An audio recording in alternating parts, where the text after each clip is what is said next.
look at the Western Conference playoffs. The Warriors look to close out the Grizzlies tonight in Game 6 after getting embarrassed in Game 5. Former NBA champ. I don't know about former. I mean, once you're an NBA champ, you're just an NBA champ. Kendrick Perkins with me, live and in studio. It's about time. Don't be scared. Always over the screen, never in studio, live and in person. Well, I'm here today, Max. Well, I appreciate it. You know what I mean? I'm here today. I do know. But I know if I complain anymore, you're going to tell me what are the babies going to do, right? If I do all the right, crying. you do all the crying. What is my favorite Perkins expression? Does Steph need to have a big game to close out the Grizzlies tonight? Yes. Yes. Look, you and myself are probably the only two people that hold Steph Curry accountable, right?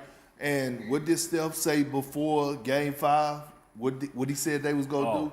You know what they said, right? He's going to whoop something. Yeah, that's exactly what he said. And he didn't step up to the plate. So I'm looking for Steph Curry to go out here and not wait on Jordan Poole, not wait on Klay Thompson, not wait on Draymond Green to initiate the offense, but for Steph Curry to take over this game. Something like what Luka Doncic did last night after talking big noise. I'm waiting on Steph Curry to rise to the occasion. Kevin Durant ain't walking through that door. You have to pick up your mic, Big Perk. That's it. Yeah, so I agree with you about Steph. Steph is playing loose and well when the odds are in his favor, right?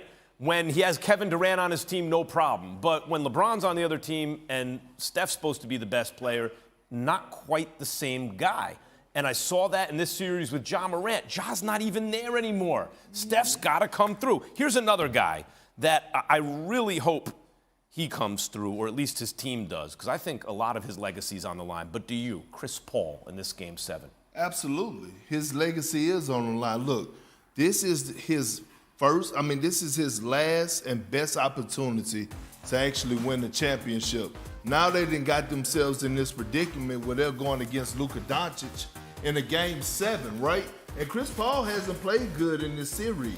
So I'm looking at this right now. This is the perfect time for him to, rise to the occasion and do CP3 type things, the point guard type things, being one of the most clutch performers in the fourth quarter. But I will say this, Max, I'm a bit worried about CP3. He looks gassed or something, He looks exhausted, exactly. Now, he's 37, he's 6 feet tall, he's not the fastest, doesn't jump the highest, I get it. But Perk, there's Magic Johnson, right? And then you have maybe a tier with, let's take the modern era, let's leave Oscar out of it, let's leave Steph, who's kind of a weird kind of two-guard, point guard out of it.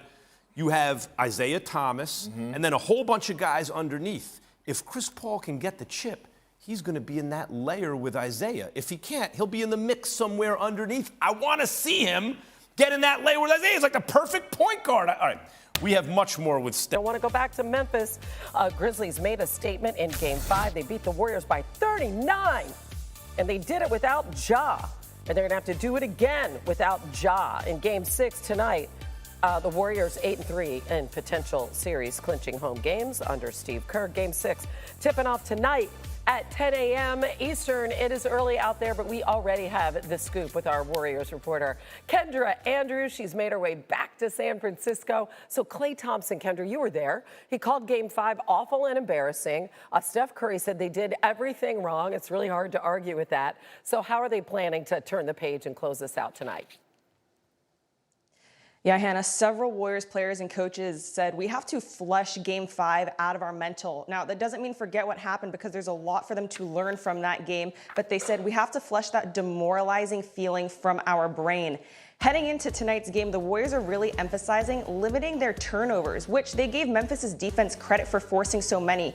Acting head coach Mike Brown said, look, we have to plan better for Jaren Jackson Jr. and Steven Adams. We cannot penetrate the paint as deeply and then try and kick the ball out, because if we do that, those two players will be right there to intercept it. So we have to move the ball out much earlier.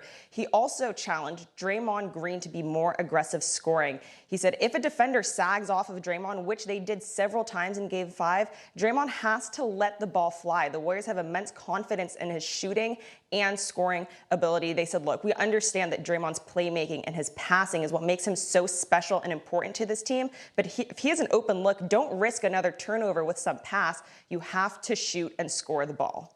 Yeah, and listen, they've won 5 straight playoff games at home, as you know, looking to get back to the Western Conference Finals for the first time since 2019 and just avoid going back to Memphis.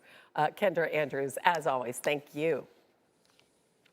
Our NBA reporter, Young Masuk, joining us now. He's covering the Grizzlies. The Grizzlies blew out the Warriors in Game 5 to force a Game 6. What are they hoping to carry over into tonight to try and force a Game 7 to get back to Memphis? Jay, they got to do what they've pretty much done the last two games. You could make the argument that they should have won Game 4. They were in control of that game up until the fourth quarter when the Warriors' defense really stepped up and kind of rushed them. But really for the Grizzlies, it's about establishing their elite superiority in the paint, their height. In the last game, they had 18 offensive rebounds. They outscored the Warriors 50-36 inside. Steven Adams and Jaren Jackson Jr. had their way with the Warriors. So that is where they want to establish themselves inside the paint, be aggressive, score. And then the other thing, the final key, Dylan Brooks said, the key is Jaren Jackson Jr. They've got no one to stop him. They don't have anyone to guard him. I think what you've seen in the last two games is the emergence of a young star. You can see his confidence growing, and it's amazing because this team really rallies without Ja Morant. They are now, I think, 21-6 without Ja Morant this season, and you've seen them come together, especially in that last game. Yeah, they do. They do. I don't know how they do it without Ja, but they do it. Young Masuk, thank you so much. Appreciate you. All right, ahead on Sports Center, we'll have reports from Milwaukee. This was one of the most atrocious performances by a star in NBA playoff history. James Harden did literally nothing in 22 minutes and 52 seconds. On crutches, on one leg, James Harden could get more than 2 shots off in an NBA game. I don't give a damn how much slippage he has. You can attempt more than 2 shots. I smell something. It was so bad, I thought it was almost intentional. Because let me tell you something, I'm looking for a coaching change. They're going to blame Doc Rivers for this. They're going to scapegoat Doc Rivers for this. Because remember, James Harden, in the post-game last night, when asked about Doc Rivers, he said, next question. I think it did look intentional, right? Because it seems like James doesn't want Doc as a head coach. And he has history of, like, if he doesn't like something, he will shut down. And we saw last night that he shut down, and then the comments of saying, you know, next question lets me know that he doesn't really agree with Doc being the head coach there. I don't blame some of it. I don't blame part of it. I blame all of it on James Harden. You quit. You quit. Why? Because you want things to go James Harden way. And we're talking about a guy that's the top 75 greatest player of all time. You don't just disappear like this and not be aggressive. How long you been out of the league? 5 years or so. Right now, if you walked onto the basketball court with 0 training, could you take more than 2 shots and a half? Absolutely. Without question. You had the ball in your hands. For you not to attempt but 2 shots is incredibly obvious and deliberate. There is no defense on the planet that could prevent an offensive player from attempting 2 shots while they're on the court with the ball in their hand. Him and Joel Embiid are 2 different people on 2 different agendas. We'll see James Harden in the next 2 weeks. We'll see him out with Lil Baby. Or we'll see him popping bottles in the club. You got to keep Big Philly. Joel Embiid, he can't go nowhere.